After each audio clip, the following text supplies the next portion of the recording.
You've just signed a new contract with Manchester City. There were lots of reports that you did it all on your own.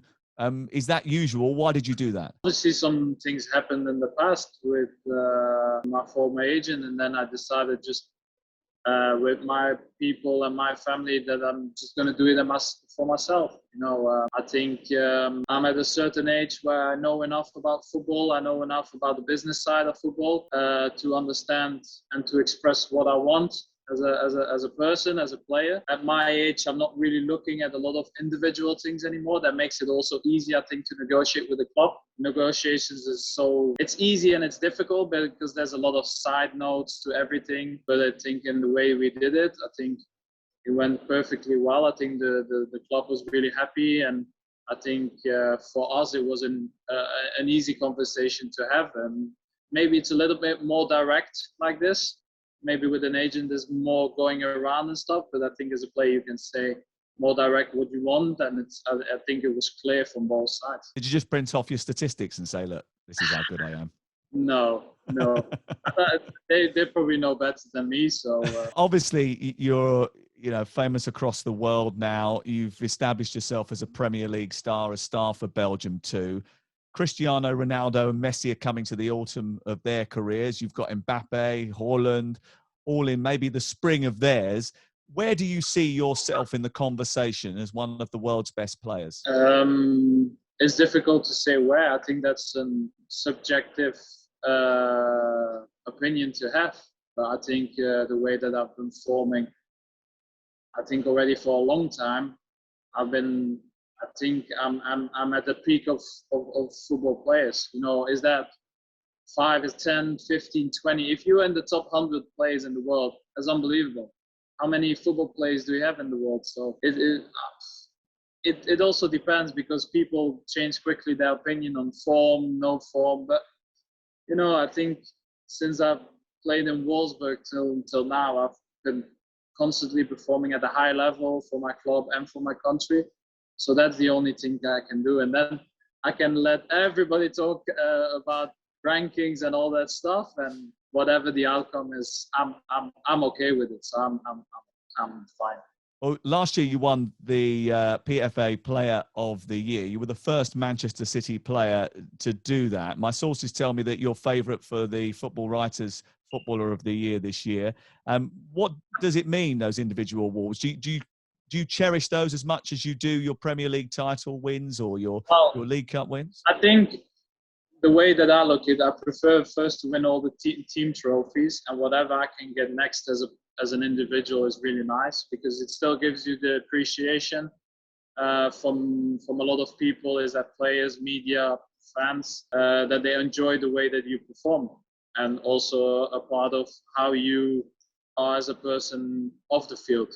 Obviously that plays a role. Honestly, let me get all the team trophies first, and whatever you give me after, it's like a bonus. How much of a privilege is it to play with these teammates, for this manager and in this team?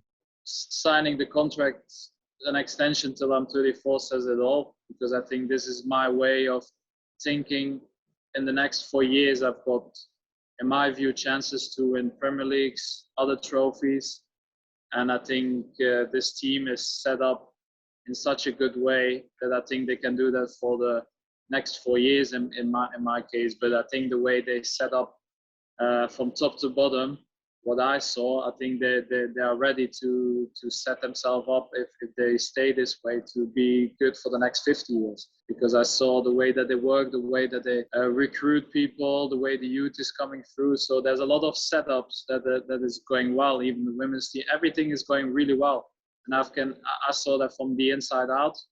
So I think the project that the Sheikh has built with everybody has been unbelievable, and that's even outside of football. And I think it's something to admire. Of course, it costs a lot of money, but it costs a lot of money to build the city centre also. So, and they helped that. That's quite worrying for everybody else in the Premier League, isn't it? That you think that they could be dominant for the next 50 years. That doesn't mean you're going to win all the time. We've not won everything the last 6 years that we've been here, but it's still a big battle to to win Premier Leagues or other titles. But I think there's a project behind it. It's not like 2 years this is happening, 2 years something else is happening. I think this has been set up from the beginning, in my view.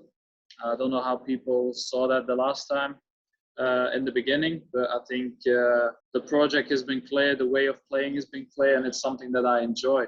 So why would I change that? You mentioned about some of the other players in the team. Phil Foden obviously is very important to the people of England going into the summer. Very important to Manchester City as well. What impact do you think Phil Foden can have on the Euros, and should England build the team around him? He's definitely going to go, isn't he?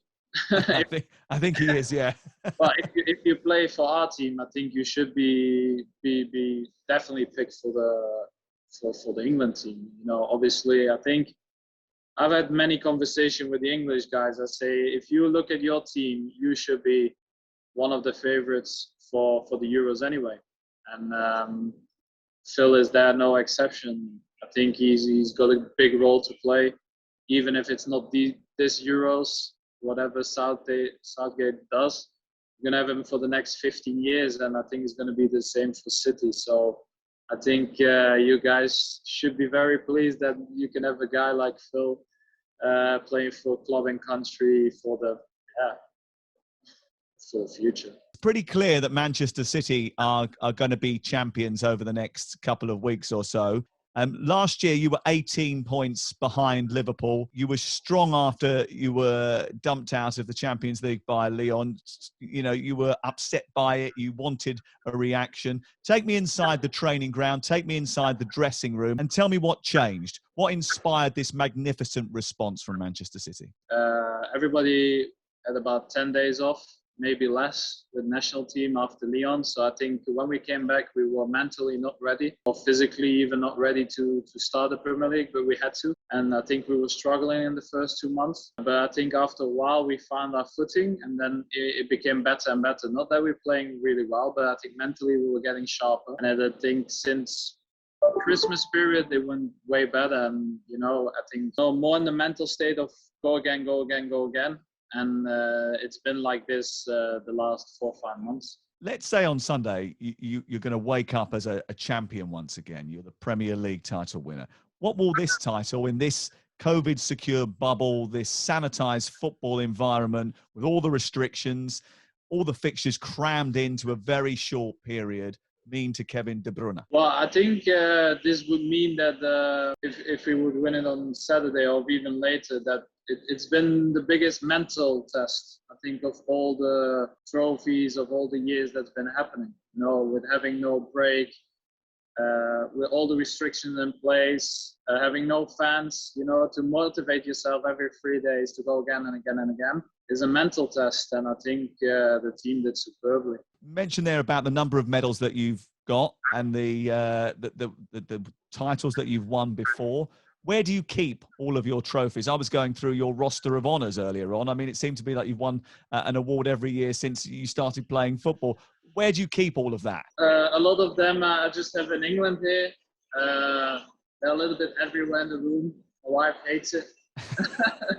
But, you know, I think we're going to build a nice, you know, like wardrobe, you know, with different type of structures to find nice places in the home in Belgium. She's not trying to throw them out, is she? I mean, you keep tabs on where they all are. No. She wouldn't. I've seen interviews with you before in which you've sort of talked about cherishing assists. I know you got very frustrated last year when people seemed to be taking assists off you as you were going for Thierry Henry's record. You've got 11 Premier League assists in 24 games this season. Why do you love it so much? Is it because it's a clear measurement of the impact that you have in a game? What is it about the assist that you cherish? I don't think it even has a clear measurement. I think I'm a person who likes to create opportunities for others, and you know, there's obviously times where I think where you do something really well and they don't make a goal. It happens, you know, you get frustrated on the pitch, but that's just me want to win. That's the main objective, you know, want to win. And my biggest threat is creating opportunities for my mates so they can score, so we can win games. So I do whatever I need to do to win that game, and that's really it, to be honest. You mentioned that need to win, that desperation to succeed. You are a real competitor, aren't you? I think you've told us before about the fire inside you at the start of a match. What does that feel like? Explain it to me. It almost makes me as two persons. You have one Kevin off the pitch who is really relaxed and is chill and doesn't speak a lot. And then you have that sometimes annoying guy on the pitch who moans about everything, who does, you basically do whatever you need to do to win a game. I can't stand losing. I think it's something good to have, to be honest. Is that something that you've always had, or Oh, something? yeah. It was much worse when I was younger, honestly. Really? Yeah. A tantrum thrower? Yeah, 100%. So if you were playing with mates or siblings or relatives in the garden, you lost, what happened? Everything could happen. Even playing a game with my son, I'm not letting him in. I'm not a good dad. He's losing. Sometimes he's winning, but not always. I like that. That's great. They've got to learn. You have 3 kids, all of them born in Manchester. You've lived in the same house, I think, since you signed here and signed a new contract. You seem very settled. What do you like about it? Well, it feels on a little bit the same as in Belgium. I have a house there. I live a little bit around the city. Nice house, green, space for the kids, and the school is nice where my 2 sons go to now.